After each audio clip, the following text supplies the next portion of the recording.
WBUR Podcasts, Boston.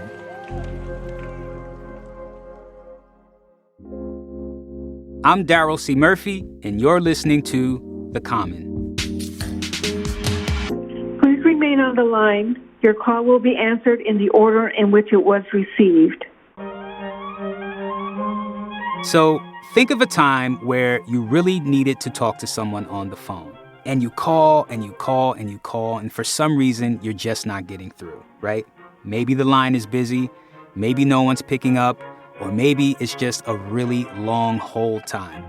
Well, WBUR senior health and science reporter Gabrielle Emanuel found that's the experience for a lot of families in the state who are seeking housing and shelter. And, this is a really important thing because it's December, y'all, and it is getting cold, right? So we got Gabriella here to talk to us about this story and just to get a sense of why exactly it's happening. Gabriella, thank you so much for being here with us. The first thing I want to ask you is, how did you get into this story?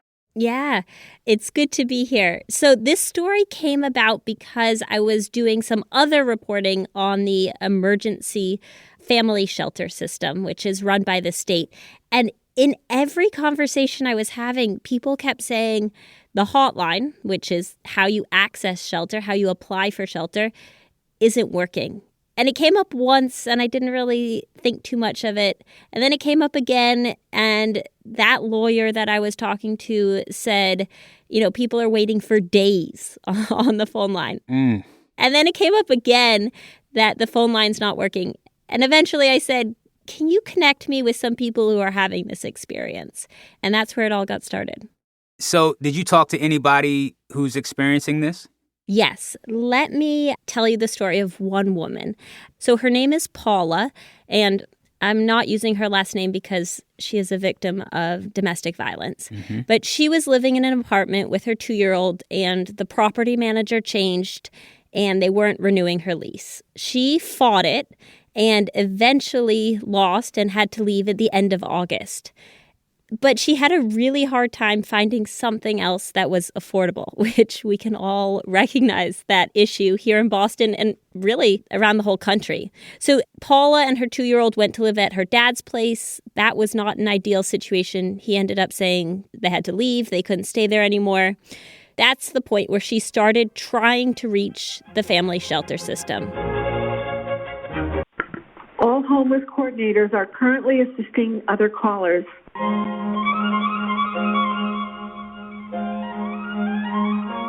She couldn't get through. She ended up trying for 3 hours, 3 different days, 3 days in a row. The first time somebody picked up, but she only heard background noise. The second day, after 3 hours, her phone died. The third day, she got through to someone after 3 hours, but they said it was too late in the day, and then she got disconnected. That's so much time. Is Paula working during all of this? She was not working, but she was really busy. She was scrambling to try and find housing. She went to the court system to see if they could help her. They couldn't. She went back to a bad relationship that turned violent again, as it had been before, because she couldn't get through to the shelter hotline. She ended up bouncing with her 2-year-old between friends and relatives. And the 2-year-old was kind of napping on her. She'd push office chairs together in the lobby of an office to try and let her nap. It was a bad situation. And again, it went back to this issue that she couldn't get through on the hotline. And is this a typical experience in Massachusetts? Yes, it is. Every social service agency I spoke to said this hotline is not working. I will add some numbers here in case it's useful. The phone line gets about 8,000 calls a month. Those numbers are for October, which is our latest data. The average wait time, according to the state, is 2 or more hours. And they have 26 homeless coordinators who staff the field offices. There are 10 of them, although some are open just like 1 day a week. These 26 homeless coordinators staff the field offices, respond to emails, and answer the phone calls on the hotline. So they are busy people, and there really aren't enough of them to respond to those 8,000 calls they get. So in the end, Paula went to Greater Boston Legal Services, an attorney there who specializes in emergency shelter, ended up emailing her contacts in the state system, and they got a spot for her in a shelter within an hour. But that's the typical story. You can't get through on the hotline, and you end up needing somebody who has contacts to email or call on your behalf. Yeah, I'm hearing just how much instability that people are going through, and they really need this housing. You know, as you described, it could lead to some pretty dire situations where people put themselves in some dangerous predicaments. What happens to people when they can't get through to the shelter system? Yes. So I spoke to several people about this. What are the consequences of this delay in being able to access shelter? And there are several things. First, I heard that this story, Paula's story, where you end up going back to an abuser or to a violent relationship, is a common one. Attorneys at Greater Boston Legal Services said they've seen this many times.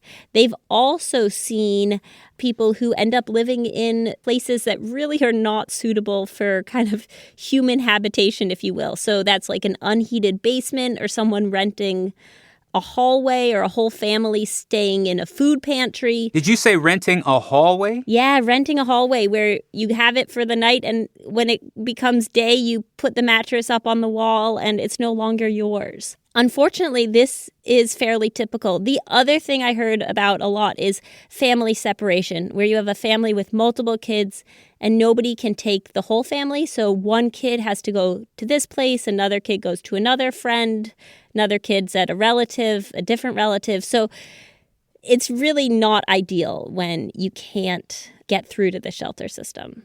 So I want to step back here and ask you, how does the Massachusetts shelter system typically work? Or how is it supposed to work?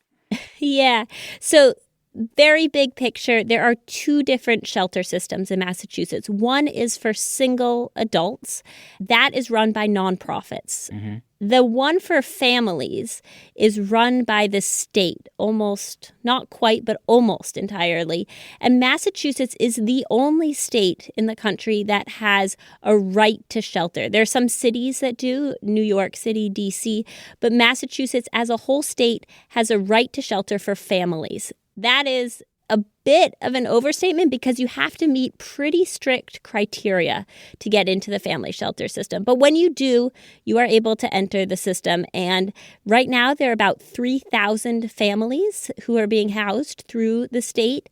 And the average stay is well over a year, something around 500 days. So this is a big system. It is helping a lot of people, but it's very hard to access it, to get into it. The other piece of kind of big context that might be useful is that during COVID, they shut down the field offices. And that's you go to an office location and apply there. Exactly. So that it has problems because it's hard to get to there, the field office for many people. But some of the folks I spoke to said the benefit is you are sitting there with your children, with your suitcase, and the office, the state, realizes they need to deal with you. It's much harder to kind of close your office doors when there's a family right there, but you can shut down the phone line at 5 and, not see the people. So those field offices shut down and the state started directing everyone to a phone line, which the state says is helpful because people can access it from anywhere in theory. All right, we're going to take a really quick break, but we'll be right back with more.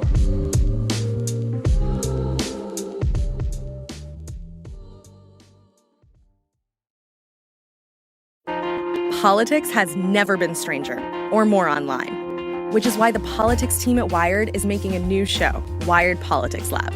It's all about how to navigate the endless stream of news and information and what to look out for. Each week on the show, we'll dig into far-right platforms, AI chatbots, influencer campaigns, and so much more. Wired Politics Lab launches Thursday, April 11th. Follow the show wherever you get your podcasts.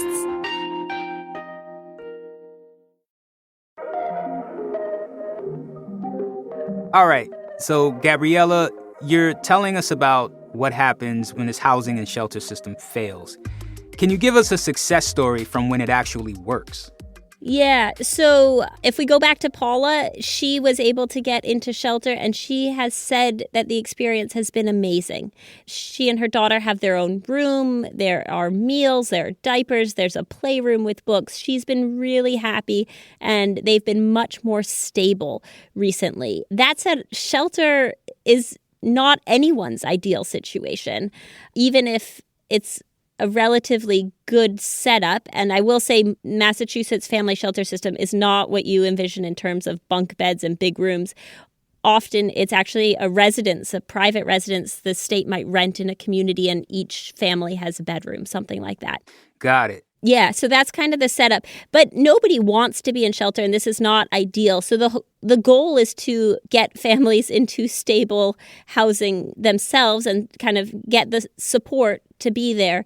But that's extremely hard. As we know, there is minimal affordable housing in this region. And so just to step back for a second, are the field offices open now? Good question. Up until we did the story, the state website said they were still closed.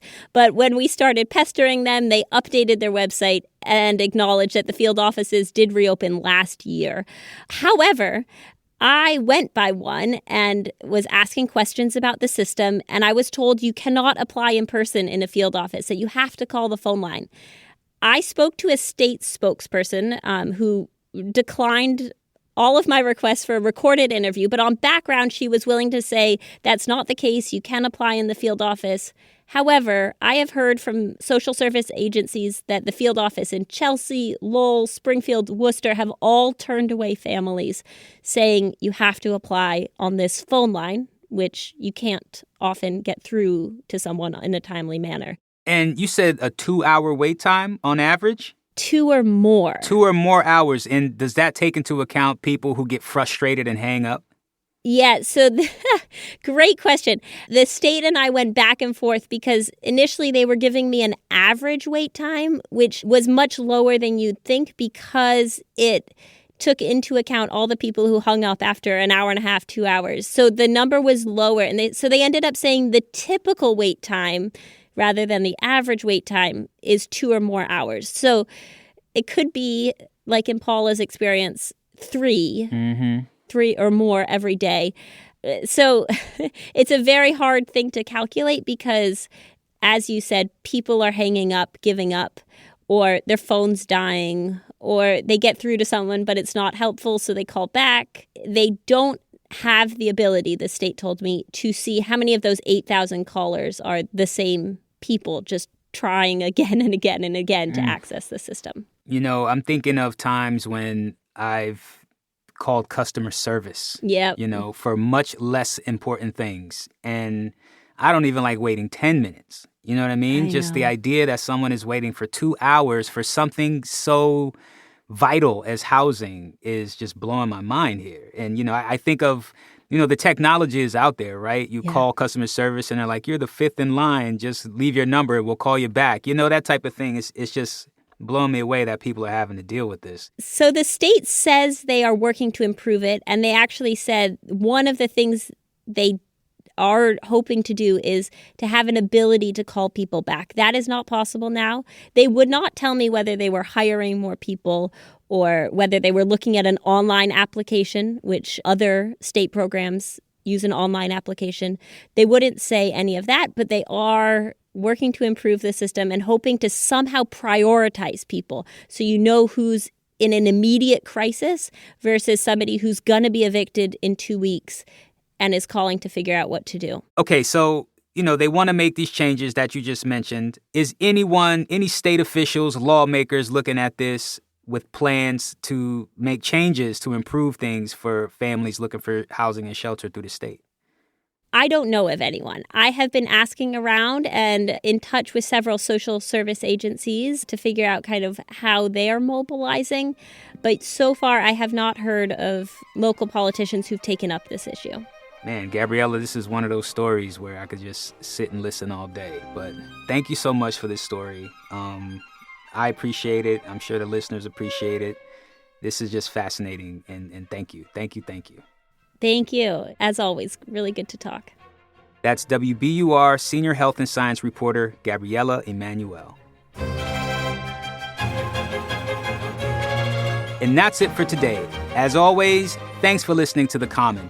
Make sure to hit us up on Twitter at WBUR The Common or by email at thecommon@wbur.org. We'd really love to hear from you. But for now, I'm Daryl C. Murphy. I'll talk to you tomorrow.